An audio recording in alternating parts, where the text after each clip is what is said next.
আমি মসজিদ পর্যন্ত যাব। আপনারা একটু বুকে হাত দিয়ে বলেন তো, ওই ফজরের যে আজানের সময় আপনাকে ডাকবেন, আসসালাতু খায়রুম মিনান নাওম, এই ডাকটা যদি আল্লাহ আপনার কান পর্যন্ত পৌঁছায়, যদি আপনি ঘুমের ভিতর থেকে জাগ্রত হন তাহলে শুনতে পাবেন।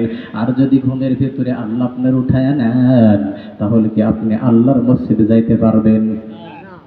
ভাই, আপনি যদি বলেন হুজুর আগামীকাল ফজর থেকে আমি আল্লাহর ইবাদত করব, আল্লাহর কাছে আত্মসমর্পণ করব, তাহলে বুঝবেন আপনার ডাকের বাগায় শয়তান বসে আপনারা ধোঁকা দেয়। শয়তান বলে, এ আব্দুর রহিম, এ আব্দুল করিম, আজকে ঈশার সময় আল্লাহর কাছে যাস না, আল্লাহর মসজিদে যাস না, হুজুরকে বল আগামীকাল ফজরের সময় আমি ফজরের নামাজ আদায় করব। এই কথা যদি আপনার দিলের ভেতরে আসে, এই কথা যদি আপনার দিলের ভেতরে আসে, তাহলে আপনার বুঝবেন আপনার নাকের ডগায় শয়তান আপনাকে পরিচালনা করতেছে। আপনার যে জীবন নামের গাড়ি, জীবন নামের গাড়িটা কিন্তু শয়তান পরিচালনা করতেছে। বলবেন হুজুর কেমনে?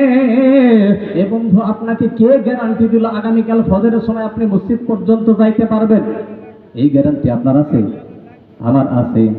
আমি হাফেজ সাহেব এইখান থেকে বয়ান করার পর আমার বাড়িতে আমি যাইতে পারবো কিনা, এই গ্যারান্টি কিন্তু আল্লাহ রাব্বুল আলামিন দেন নাই।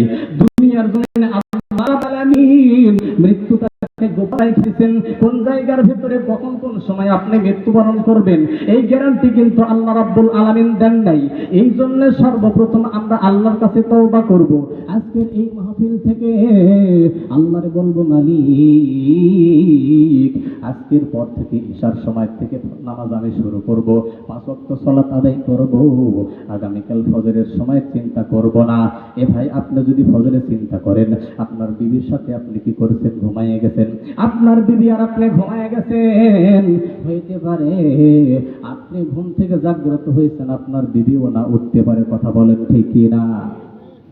অথবা আপনি মরে গেছেন, আপনার বিবি ঘুম থেকে উঠছে, ডাকতে বলবেন, এ আব্দুর রহিমের বাবা, ওঠো, ফজরের সময় হয়ে গেছে, ওঠো।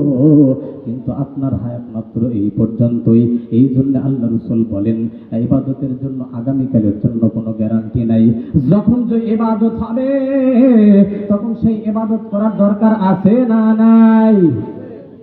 আল্লাহ রাব্বুল আলামিন আমাদের সকলকে এখান থেকে তাওবা করে আল্লাহ রাব্বুল আলামিন বাড়িতে যাওয়ার তৌফিক দান করেন। সকলে বলুন আমিন।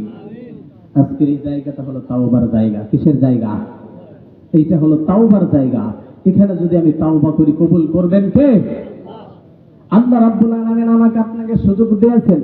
বলবেন কেমনে সুযোগ রে বন্ধু? আজকে আল্লাহ রাব্বুল আলামিন কিছু ভবানীনগর এই মাহফিলের মাধ্যমে আপনারে আমারে সুযোগ দিয়েছেন মাত্র কিছুক্ষণ সময়ের জন্য।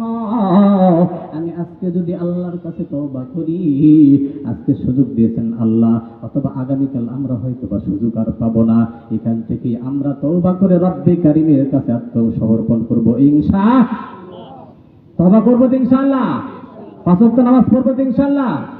আল্লাহ রাব্বুল আলামিন আমাদের সে তৌফিক দান করেন। সকলে বলুন আমিন। আমি আপনাদের সামনে পবিত্র কোরআনুল কারীম থেকে ছোট্ট একটা